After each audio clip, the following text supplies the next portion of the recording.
बेचना चाहते हैं। उन्होंने राम का सौदा किया, उन्होंने राम की शिलाओं को जिन पर राम लिखा था उनको बेचा, उन्होंने रामचंद्र भगवान की खड़ाओं तक को बेचा। अब उन्होंने राम को बेचा, अब काशी पहुंच गए और गंगा को बेचेंगे। इतने दिन से 3 महीने होने को जा रहे हैं इस सरकार को। मैं बड़ी साफ दिल से कहना चाहता हूं कि काम एक रत्ती का नहीं हुआ है, लफ्फाजी हो रही है कोरी, मुझे ये बताइए, हो रही है गंगा के नाम पर। आपने जो बात कही कि राम के नाम पे सौदा हो रहा है, गंगा का सौदा हो रहा है। आप भारतीय संत समिति के अध्यक्ष हैं और भी बहुत सारे ऐसे ऑर्गेनाइजेशन हैं जो धर्म की रक्षा के लिए हैं, धर्म को किसी तरह से व्यवसाय में ना बदला जाए उसके लिए। आप लोग विरोध क्यों नहीं करते?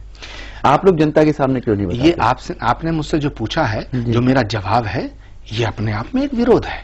और माफी के साथ कहना चाहता हूं मैं कि नरेंद्र मोदी जी की सरकार जब से आई है तो संत जो है दहशत में है। संत दहशत में क्या मतलब? संत दहशत में है और जो संत सच बोल रहा है वो इनके निशाने पे है, वो इनके निशाने पे है। ये देश केवल इसकी खूबसूरती पता क्या है? इसकी खूबसूरती ये है कि यहाँ मोहम्मद रफी गीत गाता है कि बड़ी देर भई नंदलाला तेरी राह तकें ब्रजवाला।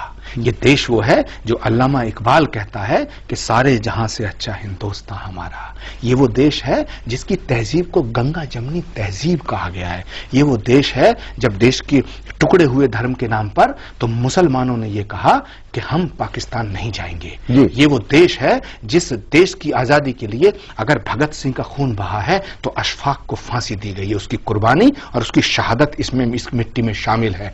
अशफाक उल्लाह खां से जब पूछा अंग्रेज ने कि तुम्हारी आखिरी ख्वाहिश क्या है, उसने कहा कि कुछ आरजू नहीं गरारजू तो ये है लाकर जरा सी रख दो खाके वतन कफन में। मैं पूछना चाहता हूं कि क्या वो अशफाक उल्लाह खां की कुर्बानी को क्या जवाब देगा आरएसएस? वीर अब्दुल हमीद ने पाकिस्तान से लड़ते हुए दुश्मन के टैंक तोड़े थे, अपने बदन की बोटियां।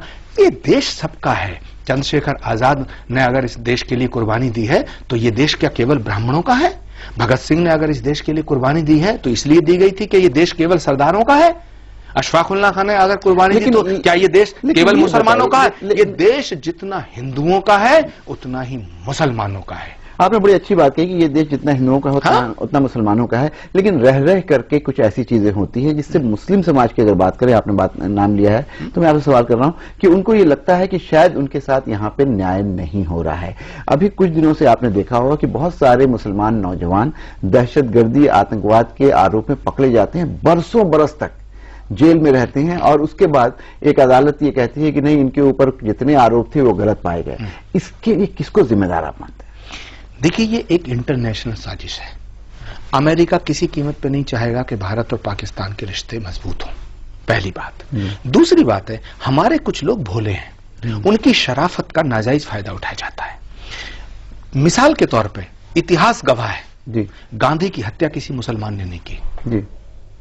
इंदिरा गांधी की छाती को छलनी किसी मुसलमान ने नहीं किया। राजीव गांधी के टुकड़े किसी मुसलमान ने नहीं किए। बेअंत सिंह की हत्या किसी मुसलमान ने नहीं की। ललित माकन को किसी मुसलमान ने नहीं मारा। ये क्या है?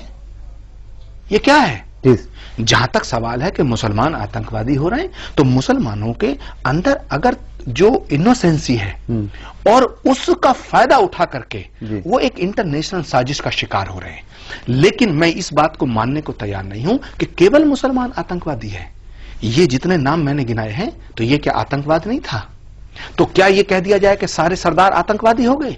क्या ये कह दिया जाए कि सारे नाथुराम गॉडसे ने अगर गांधी की हत्या की तो सारे उस कम्युनिटी को पूरा जिम्मेदार ठहराया जाए?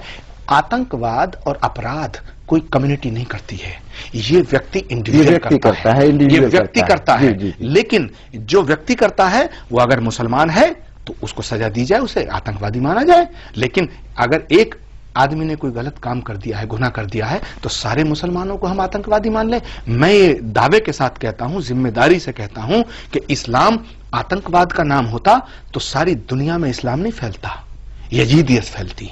इस्लाम मोहब्बत का, इबादत का, कुर्बत का, खिदमत का और इबादत का नाम है। ऐसे ही हिंदू धर्म दया का, शील का, क्षमा का, करुणा का, त्याग का नाम है, तपस्या का नाम है। आपने इतनी बढ़िया बात कही है, लेकिन ये